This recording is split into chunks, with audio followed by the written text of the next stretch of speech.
सत्र से एक दिन पहले स्पीकर हरविंदर कल्याण ने सर्वदलीय बैठक बुलाई। इसके लिए स्पीकर की ओर से सभी राजनीतिक दलों को न्योता भेजा गया था। बैठक में सत्र की कार्यवाही, उत्पादकता बढ़ाने पर विचार हुआ। साथ ही अन्य महत्वपूर्ण विधायी विषयों पर भी चर्चा हुई। सत्र के दौरान सदन की गरिमा और अनुशासन बना रहे तथा जनहित के विषयों पर सार्थक चर्चा हो पाए, इसको लेकर भी मंथन हुआ। स्पीकर हरविंदर कल्याण ने कहा कि सभी दलों से आग्रह किया गया है कि वह तथ्यों पर आधारित तैयारी के साथ सत्र में हिस्सा लें और प्रदेश के विकास को लेकर गंभीरता से सदन में चर्चा करें। बजट के अंदर हम प्रावधान कर रहे हैं क्योंकि बड़ा बजट है, उसके लिए पूरी रचना योजना बनेगी। क्योंकि हमारा जो संकल्प पत्र के अंदर हमने वायदे किए हैं, हमने 5 साल के लिए वो वायदे किए हैं। गति से हमने 18 वायदों को पूरा किया है और ऐसे वायदे हैं जिसका हरियाणा प्रदेश के लोगों को लाभ मिला है। और उसके साथ साथ मैं आपको बताना चाहता हूं 10 ऐसे वायदे हैं जो जल्दी ही शीघ्र 28 के अंदर जुड़ जाएंगे।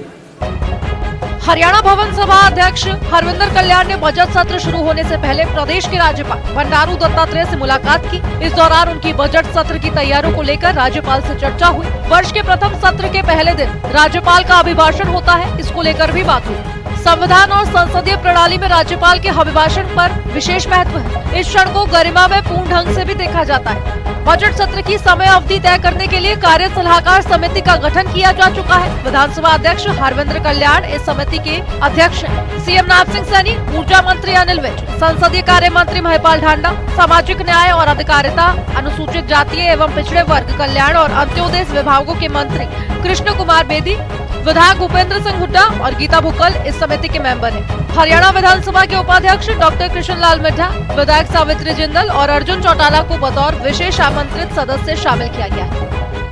हरियाणा विधानसभा के बजट सत्र से पहले वीरवार को बिजनेस एडवाइजरी कमेटी की बैठक हुई। बीएसी की बैठक में बजट सत्र को लेकर जो प्रस्तावित कार्यक्रम जारी हुआ था उसमें बदलाव किया गया है।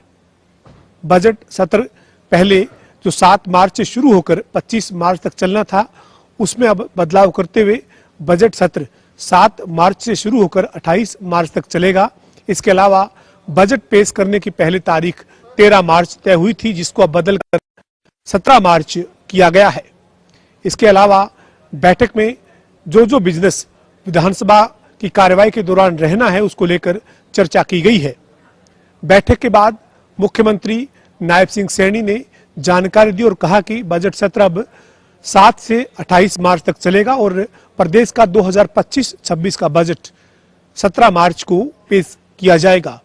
इसके अलावा बिजनेस एडवाइजरी कमेटी की जो बैठक हुई थी उससे पहले सर्वदलीय बैठक भी विधानसभा सचिवालय में हुई। सर्वदलीय बैठक में सत्ता पक्ष और विपक्ष के तमाम नेता मौजूद रहे। सर्वदलीय बैठक में भी विधायी कामकाज बजट सत्र में किस तरीके का रहेगा, इस पर मंथन किया गया है। इस दौरान हरियाणा का जो नया विधान भवन बनाया जाना है उसको लेकर भी चर्चा की गई है। इस चर्चा के दौरान सत्ता पक्ष और विपक्ष ने कई विचार रखे हैं, लेकिन अभी इसके ऊपर आने वाले दिनों में और ज्यादा व्यापक चर्चा होगी, ये हरियाणा के मुख्यमंत्री नायब सिंह सैनी का कहना था। सीएम ने कहा कि नए विधान भवन को लेकर आज हुई सर्वदलीय बैठक में बातचीत हुई है, लेकिन इसको आगे लेकर कैसे बढ़ना है इस पर तमाम अभी विषयों पर बातचीत होना बाकी है। हरियाणा कांग्रेस में नेता प्रतिपक्ष का नाम फाइनल करने के लिए दिल्ली में आज एक बैठक भी बुलाई गई। इस बैठक में हरियाणा कांग्रेस प्रभारी बीके हरिप्रसाद ने नेताओं से चर्चा की। शुक्रवार से शुरू होने वाले हरियाणा विधानसभा के बजट सत्र से पहले संभावना है कि पार्टी नेता प्रतिपक्ष के नाम का ऐलान कर दे। चंडीगढ़ में भी कांग्रेस की विधायक दल की मीटिंग बुलाई गयी। इस मीटिंग में 7 मार्च से शुरू होने वाले बजट सेशन में सरकार को घेरने की रणनीति पर चर्चा हुई। बैठक में पूर्व सीएम भूपेंद्र सिंह हुड्डा सहित पार्टी के सभी विधायक मौजूद थे। नहीं, सारे अपने विधायक दल की मीटिंग हुई है तो सारे लोगों ने अपने भी विचार रखे हैं। एजेंडा जो बजट में लेके जाने, जो इस समय हरियाणा प्रदेश में जो परिस्थितियां चल रही हैं, भाजपा के प्रशासन के खिलाफ जो उनका चेहरा बेनकाब करने के लिए आज जिस तरह से पूरे प्रदेश को पूरे तरह से कर्जे में फंसा के रख दिया है। 4 करोड़ 51 लाख रुपए से अधिक का कर्जा है। आज हरियाणा में कोई बच्चा पैदा हो रहा है तो 2,28,530 रुपए का कर्जा लेकर के पैदा हो रहा है। आज पूरी तरह से इस सरकार ने जिस तरह से जो वायदे किए थे, आज वो एक भी वायदे को ये पूरा नहीं किया। इन्होंने कहा था कि 2100 रुपये हम महिला को हर महीने देंगे, 5 महीने हो गए, अभी तक इस दिशा में कोई भी सरकार की तरफ से कोई पहल नहीं है। इन्होंने कहा था कि 8 अक्टूबर के बाद जो भी किसान का धान बिकेगा वो हम 3100 रुपये कुंटल खरीदेंगे। अब इन झूठे सरकार से ये पूछना होगा कि भाई 3100 रुपये का धान अब कब खरीदोगे? आपने तो पिछला सीजन तो निकाल दिया, कब घोषणा करोगे? 3100 रुपये का आपने कहा था, वो आपने क्या एक भी दाना खरीदा? 8 अक्टूबर के बाद का जो वायदा था। लॉ एंड ऑर्डर पूरी तरह से हरियाणा में क्या हालत है, आज कम से कम पर डे के हिसाब से जो एनसीआरबी का आंकड़े उससे भी 4 हत्याएं, 5 बलात्कार, डेली 100 से ज्यादा चोरी की, डकैती की, लूटपाट की घटनाएं इस प्रदेश के अंदर हो रही हैं। आज पूरी तरह से 20,000 करोड़ रुपए की चपत लगाई है खनन में, केवल एक पहाड़ी में 6,000 टन पत्थर को उसमें से चोरी करके निकाल दिया। प्रदूषण का भी और 20,000 करोड़ का उसमें नुकसान हुआ। और वहीं पर ही एक पहाड़ी तो पूरा ही 22 अरब को चट करके पूरा पहाड़ी ही खत्म कर दी अवैध खनन माफियाओं ने। उन्हीं जगह पे जहाँ पे एक डीएसपी की भी हत्या हुई, कई लोगों की पहले भी और भी हत्या हो चुकी है, 3-4 लोगों की। तो इस तरह से जो अवैध खनन का जो व्यापार इसमें चल रहा है। 7 मार्च से हरियाणा सरकार बजट पेश करने जा रही है। मुख्यमंत्री नाथ सिंह सैनी का बतौर वित्त मंत्री ये पहला बजट होगा। कांग्रेस इस बजट सेशन में सरकार को कई मुद्दों को लेकर घेरना चाहती है। पार्टी के पास विधायक दल का नेता होने से कांग्रेस विधायक सरकार विरोधी मुद्दों को मजबूती से उठा पाएंगे और सरकार को घेरने की रणनीति कारगर हो सकेगी। जैसे जो डंकी रूट से जो हमारे जो नौजवान गए और अपनी अपनी जमीन भी बेच करके, कर्जा लेकर के और यहाँ पर आए, तो जिस तरह से बेरहमी से उनके साथ में जो बर्ताव किया अमेरिका गवर्नमेंट ने और हमारे जो सरकार, भारत सरकार कोई मुंह नहीं खोल पाई। छोटे छोटे देशों ने एकदम अपने हवाई जहाज भेज करके अपने लोगों को बुलाया, लेकिन इन्होंने देश को अपमानित करने का काम किया। सारे मुद्दे हैं, बहुत सारे मुद्दे हैं कि किस तरह से अभी जो इतना नुकसान हुआ है फसल का, ओलावृष्टि से, तेज हवाओं से सारी फसल खराब होगी। कोई ये स्पेशल गिरदावरी या कोई भी किसी तरह का वो कोई काम ये सरकार नहीं कर रही। कौशल विकास रोजगार निगम में 1.25 लाख लोगों को पक्की नौकरी देने का इनका वायदा था, अब उल्टे निकाल रहे हैं उसमें से। एक भी कोई नहीं किया। 2 लाख पक्की नौकरी देने का वायदा था, लास्ट में जाकर के 25,000 नौकरी दी 5 साल में। वो 2 लाख नौकरी कहाँ है? आज स्थिति यह है कि जो कौशल विकास रोजगार निगम में इन्होंने स्वीपर की जगह निकाली, जिसमें लगभग 40,000 तो ग्रेजुएट, पोस्ट ग्रेजुएटों ने उसमें अप्लाई किया स्वीपर के लिए। और जो दूसरे जो हैं अपने जो मैट्रिक पास और जो दूसरे +2, उन लोगों की कुल मिलाकर के 3,95,000 लोगों ने अप्लाई किया है। ये बेरोजगारी का ऐसा तमाशा बना रखा है इन्होंने। कॉमन एलिजिबिलिटी टेस्ट का अब तक कोई किया नहीं, और जो था, जो पास है, उनके लिए कहा था जब तक हम नौकरी नहीं देंगे उनको 9,000 रुपये महीने देंगे। किसी को एक फूटी कौड़ी नहीं दी। तो ये जो सरकार हर मोर्चे पर फेल हुई है। बाकी जो विधायक अपने अपने इलाके के प्रदेश में सारी बात रखेगी, ये तो मैंने कुछ आपको थोड़ा सा ब्रीफ किया है। ये सारे मुद्दे बिना नेता प्रतिपक्ष उठाए जाएंगे सर? होगा, नाम तय हो जाएगा कल जब सदन में तमाम विधायक जाएंगे? नहीं, नेता प्रतिपक्ष का घोषणा है वो दिल्ली से हमारे कांग्रेस नेतृत्व द्वारा की जानी है। जो विधायक दल ने पहले ही रेजुलेशन कर रखा है, जब तक नेता प्रतिपक्ष का फैसला नहीं होता है तो जो फ्लोर मैनेजमेंट जैसे पहले था वैसे ही रहेगा। हरियाणा कांग्रेस के नेता अजय सिंह यादव ने पार्टी से मांग की है कि प्रदेश अध्यक्ष ऐसा हो जो किसी का पिछलग्गू ना हो और पार्टी की लाइन पर चलता हो। साथ ही कांग्रेस का संगठन बनाने की मांग की। बैठक में अजय सिंह संगठन को जल्द से जल्द बनाने की वकालत की है। बीजेपी का उदाहरण देते हुए कहा कि उन्होंने तो पन्ना लेवल तक बना दिया है। हमारे यहाँ तो न जिला और न प्रदेश स्तर की कमेटी है और न ही ब्लॉक लेवल की कमेटी।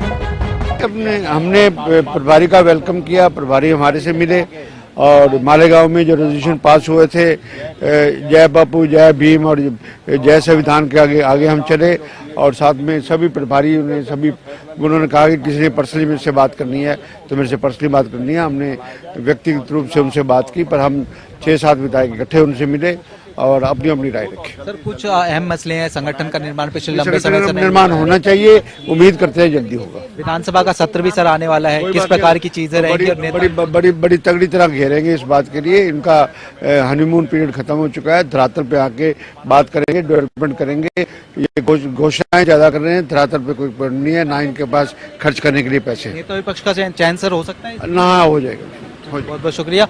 तो देखिए लगातार जो विधायक है वो अब बाहर जो है निकलते हुए जो है नजर आ रहे हैं। फिलहाल अगर हम आपको दिखाएं एक एक करके यहाँ पर जो तमाम विधायक हैं वो जो है बाहर आ रहे हैं बैठक से। अगर हम तमाम जो है विधायकों से बात भी करने की कोशिश करें या फिर पूर्व विधायकों से बात करने की कोशिश करें तो यहाँ पर जो है लोग बाहर निकलकर सामने। रामकिशन गुर्जर जी भी है। सर, क्या रहा बैठक में? महत्वपूर्ण बैठक थी क्योंकि चुनावी हार के बाद इस तरीके से प्रभारी बदले और पहली बैठक। देखिए, आज हमारे प्रभारी वीके हरिप्रसाद जी ने बैठक ली है, उसमें एजेंडा था वो मैं आपको दिखा भी देता हूँ। जो एजेंडा था पार्टी की तरफ से, ये एजेंडा था। इसमें पूरे 1 साल का एजेंडा है। ये उन्होंने काम दिया कि इसके ऊपर हमें काम करना है। सर, संगठन निर्माण चूंकि एक पिछले लंबे समय से पेंडिंग है, इसके लिए उन्होंने कहा है कि इसके ऊपर बहुत जरूरी मुद्दा है, पर आज का बैठक है वो इन मुद्दों पे, पर उस पर भी हम काम कर रहे हैं। चलिए, तो हमने बात कर रहे थे और कई और लगातार नेता चूंकि अब बाहर निकलकर जो है आ रहे हैं। चिरंजीव राव भी बाहर आए हैं। सर, महत्वपूर्ण बैठक थी, किस प्रकार की चर्चा रही और क्या कुछ आने वाले समय बदलाव भी देखने को मिलते हुए नजर आ सकते हैं? देखिए, फैसला तो पार्टी हाईकमान को करना है कि आने वाले समय के अंदर क्या करती है। आज मुख्य रूप बंधुओं के ऊपर चर्चा हुई है, आज पार्टी ने जो करी है, और हमें लगता है बहुत जल्द एलओपी का भी फैसला पार्टी हाईकमान लेगी।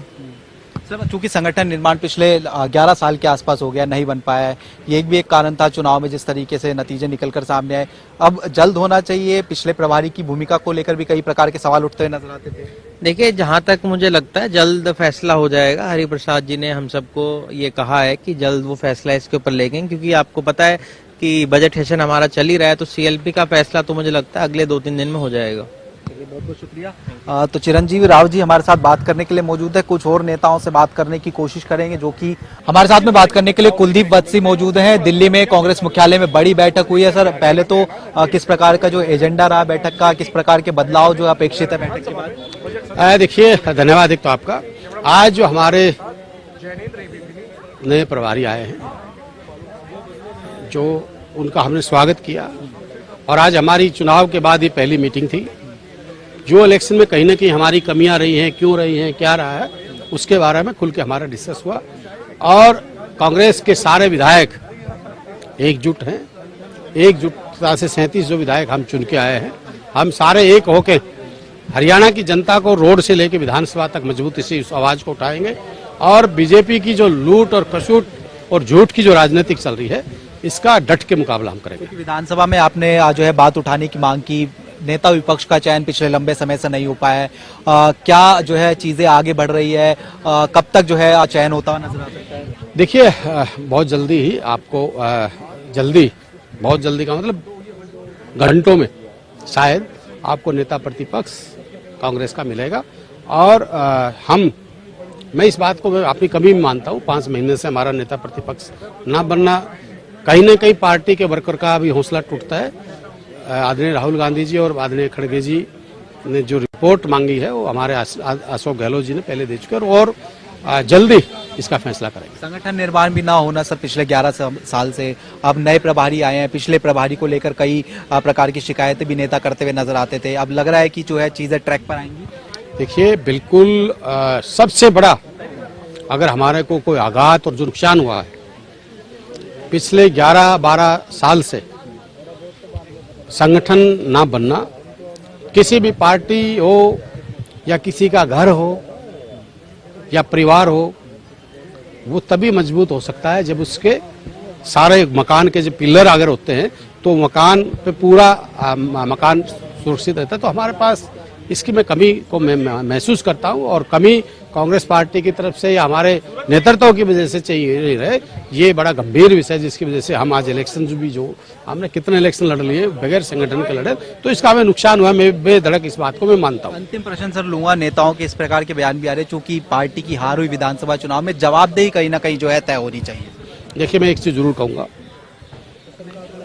जो कांग्रेस को कोसते हैं, जो पार्टी में रह के हो चाहे कुछ और हो, मैं इतनी जरूर कहता हूं चाहे कोई नेता है, कांग्रेस ने जितने भी हमारे नेता हैं उनको बहुत कुछ दिया है। और जो आदमी कांग्रेस पार्टी ने जब जिनकी इतना बड़ा इनको दिया है सबको, तो हमारा सबका एक परम कर्तव्य बनता है हम अपनी पार्टी के प्रति, अपने नेताओं के प्रति लॉयल्टी और ईमानदारी से हम उनके साथ रहें। पार्टी से बड़ा कोई नहीं होता। हमारे नेतृत्व जो हरियाणा का नेतृत्व है, चाहे देश का नेतृत्व है, सब ने मिलकर आम उस व्यक्ति की आवाज, जो आदरणीय राहुल गांधी जी ने जो यात्रा निकाली थी, आपको पता है भारत जोड़ो यात्रा, कितने लाख लोग, करोड़ों लोग पूरे देश के लेके कन्याकुमारी से कश्मीर तक जो जुड़े थे, हर उस व्यक्ति की आदरणीय राहुल गांधी जी ने बात को सुना, और उसकी मेहनत से आज कांग्रेस पार्टी से कोई कुछ भी कहे, मोदी जी जो 400 पार का नारा देने वाले 240 के ऊपर अगर रोका तो राहुल गांधी जी की वजह से। देखिए ऐसा है कि जो आज जो स्टीयरिंग कमेटी की जो मीटिंग थी उसमें तमाम सीनियर लीडर्स थे, भूपेंद्र सिंह हुड्डा थे, अपने बरिंदर सिंह जी थे, शैलजा जी थी, रणदीप जी थे, सबसे राय ली गई है। और मैं समझता हूँ कि एक राय एक मत होकर मैंने तो एक ही बात कही है कि पीसीसी अध्यक्ष होना चाहिए जो किसी खेमे से ना हो, जिसका खुद का अपना जानदार हो, और जो है वो पार्टी लाइन को टो करे और पार्टी की पृष्ठभूमि से होना चाहिए। और सीएपी लीडर के बारे में कहा, मैं जहां कंसेंसस आए, जिसको एमएलए चाहें मेजोरिटी के, उसको सीएपी लीडर बनाया जाए। सर अब ये सही समय है प्रदेश अध्यक्ष के बदलाव के, क्योंकि चुनाव के हार के बाद में प्रभारी जो है उनकी बदलाव तो हो ही चुका है। समय देखिए ऐसा है कि बदलाव समय पे आता है। जवाबदेही तय होनी चाहिए बेसिकली। जवाबदेही तो बहुत पहले तय हो जानी चाहिए थी। जवाबदेही जो है हार की, और अपने प्रभारी जी तो अस्पताल में रहे, और हमारे जो प्रधान जी जो हैं खुद चुनाव लड़ रहे थे, तो एक जो माइक्रो मैनेजमेंट की तो कमी थी जिसकी वजह से जो है, और दूसरा ईवीएम मशीन भी खेला कर गई अपना। सर संगठन निर्माण भी एक बड़ा जो है चुनौती कहीं ना कहीं है, बहुत जरूरी है। उनका पन्ना प्रमुख तक है। हम लोग हमारे यहाँ ना ब्लॉक प्रेसिडेंट है, ना डिस्ट्रिक्ट प्रेसिडेंट है, ना प्रदेश लेवल की कमेटी है, उसके बावजूद भी हम जो है 37 सीट लेके आ गए। और अगर ईवीएम मशीन अगर का खेला ना हुआ तो हो सकता है हमें ज्यादा सीटें मिल जाती। हमारे साथ में बात करने के लिए कैप्टन अजय यादव जी थे। तमाम मसलों को लेकर हमसे खास बातचीत कर रहे थे। कुछ और नेताओं से भी हम बातचीत करने की कोशिश करेंगे। जो सुरेश गुप्ता हैं हरियाणा कांग्रेस के जो सह प्रभारी हैं वो भी हैं। सर महत्वपूर्ण बैठक एक लंबे समय बाद जब चुनावी हार हुई और नए प्रभारी बनने के बाद। सर बहुत अच्छी बैठक हुई है। हरिप्रसाद जी संगठन के युवा कांग्रेस से निकले हुए बड़े नेता हैं और हरियाणा की पहले प्रभारी रहे हैं। उनको हरियाणा की हर बात की समझ है, हर लीडर को वो जानते हैं, हर वर्कर को, बहुत वर्करों को वो जानते हैं। और ये मैं समझता हूँ कि राष्ट्रीय सतह पर बड़ा खूबसूरत फैसला हुआ है जिसकी मतलब हम तारीफ करते हैं। और आने वाले समय में हमारे जो फैसले होने हैं निश्चित रूप से जो संगठन निर्माण का जो पिछले लंबे 11 साल से पेंडिंग था वो होता हुआ नजर आ सकता है। सीएलपी लीडर के चुनाव में भी लाइक लंबा समय हो गया है, लगभग 4-5 महीने हो गए हैं, वो अब तक नहीं हो पाए। ये तमाम चीजें होंगी। हाँ, सब हो जाएगा। समय लगता है लेकिन सब चीजें जल्दी होंगी।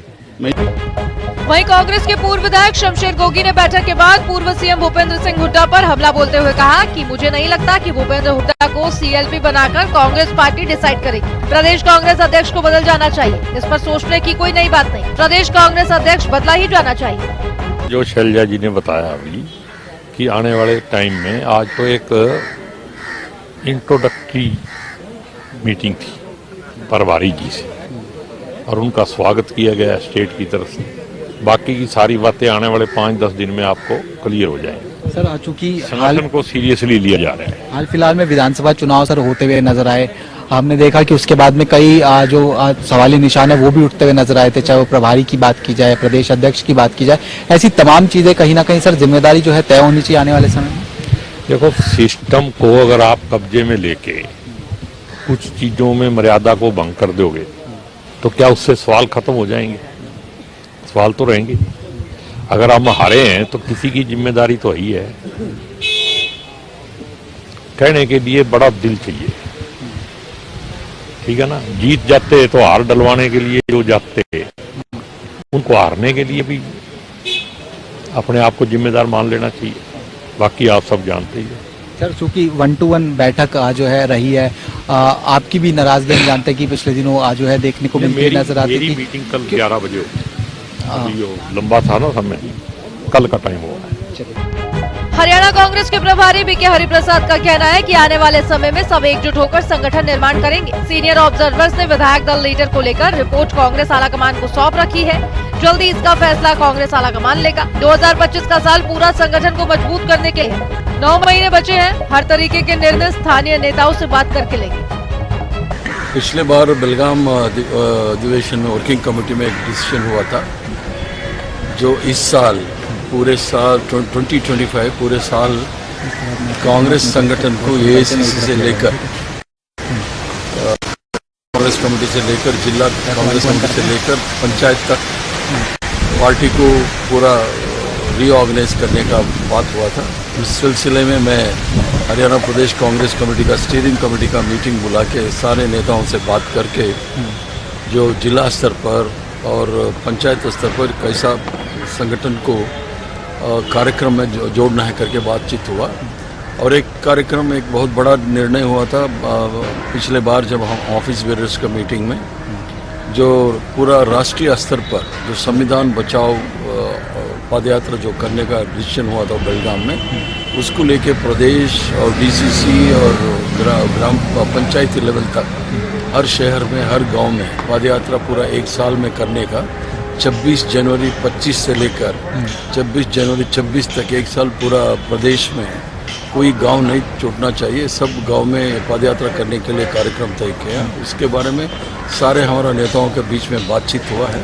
सारे अपना अपना सुझाव दिए हैं। उसके तहत हम लोग आगे आने वाले दिनों में रणनीति तय करके आगे बढ़ेंगे। सर आज चूंकि अगर हम बात करें हरियाणा कांग्रेस की पिछले लंबे समय से जो संगठन निर्माण है वो नहीं हो पाया, लगभग 11 साल का समय हो गया। क्या लगता है कि सर किस तरीके से तमाम चीज़ें आगे बढ़ती हुई नजर आ सकती हैं? ठीक है, अभी जो बीत गया वो बीत गया है। अभी आगे आने वाले दिनों में सब मिलके जिला स्तर पर ब्लॉक लेवल पे पूरा लेवल पे हम लोग नए तरीके से करेंगे और सब एकजुट होकर करेंगे। एक सर अंतिम प्रश्न, नेता विपक्ष को लेकर अगर हम बात करें, चूंकि विधानसभा चुनाव के बाद से ही पेंडिंग है, किस तरह की सर चर्चाएं? हालांकि जो प्रभारी जो ऑब्जर्वर बनाए गए थे उन्होंने रिपोर्ट सर ऑलरेडी सौंप रखी है। हाँ, बहुत सीनियर ऑब्जर्वर्स गए थे, अशोक गहलोत जी और अजय माकन जी और प्रताप सिंह बाजवा जी।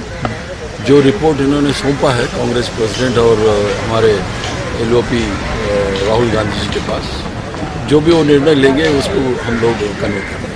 ठीक है, उन्होंने हमारे साथ में बात करने के लिए बीके हरिप्रसाद जी हरियाणा कांग्रेस के नवनियुक्त प्रभारी हैं। पहली बार बड़ी बैठक हुई कांग्रेस मुख्यालय में, तमाम जो है नेता एक साथ देखने को मिले। सर आपने बैठक की, हालांकि आपने निर्णय बताया, लेकिन कुछ जो बयान बाहर निकलकर सामने, उन्होंने कहा कि जवाबदेही कहीं ना कहीं जो है तय होनी चाहिए। हालांकि आप चूँकि नए प्रभारी हैं, लेकिन किस तरीके से इन बयानों को आप देख रहे हैं? ठीक है, वो अपना अपना बयान दिया है, मैंने देखा नहीं है। जो कितना ऑफिशियल हुआ है अधिकृत रूप में मैं बोल दिया वही है। सर, चुनाव के बाद में नेता ये कह रहे हैं कि जिस प्रकार की जो भूमिका थी, चूंकि पिछले प्रभारी को लेकर भी सवाल निशान उठाते हुए नजर आते थे, लेकिन ये कह रहे हैं कि प्रदेश अध्यक्ष जो है उनको लेकर भी जो है कहीं ना कहीं जवाबदेही तय होनी चाहिए। इस तरीके के बयान नेताओं की बैठक के बाद निकलकर सामने आए। सारे जो है, इसलिए मैंने बोला 2025 कांग्रेस वर्किंग कमेटी और हमारे ऑफिस बेयर्स कमेटी में तय हुआ है। 2025 पूरा संगठन को मजबूत करने के लिए पूरा साल है। अभी बहुत दिन बचे हैं, अभी तो कम से कम हमारे 9 महीने बचे हैं।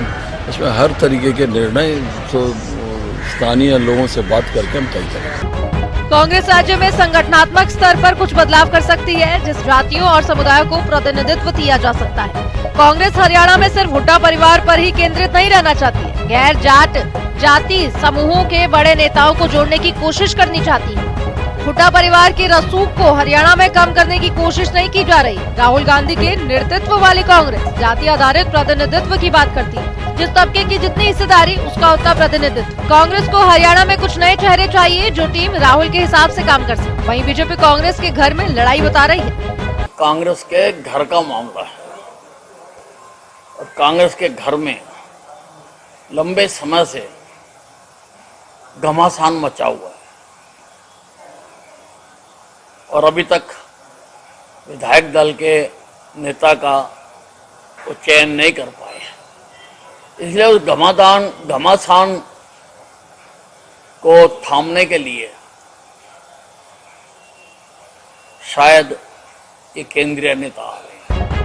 हरियाणा विधानसभा का बजट सत्र 7 मार्च से शुरू होने वाला है और इस दौरान 17 मार्च को मुख्यमंत्री नायब सिंह सैनी बतौर वित्त मंत्री अपना पहला बजट पेश करेंगे। इसको लेकर सीएम सैनी ने प्री बजट पर चर्चा के लिए मंत्रियों और विधायकों के साथ बैठक भी की। वहीं मुख्य विपक्षी दल कांग्रेस ने सरकार को घेरने के लिए तैयारी पूरी कर ली है। कांग्रेस नेता भूपेंद्र सिंह हुड्डा ने कहा कि उनकी पार्टी इस सत्र में पेपर लीक, बेरोजगारी, भ्रष्टाचार, कानून व्यवस्था जैसे कई मुद्दों को प्रमुखता से उठाएगी। उन्होंने सरकार पर आरोप लगाते हुए कहा कि प्रदेश में एक के बाद एक परीक्षा पत्र लीक हो रहे हैं, जिससे सरकार पर सवाल खड़े हो रहे हैं। देखना होगा कि बजट सत्र कितना हंगामेदार रहने वाला है। प्रोग्रामिंग डेस्क, जनता टीवी।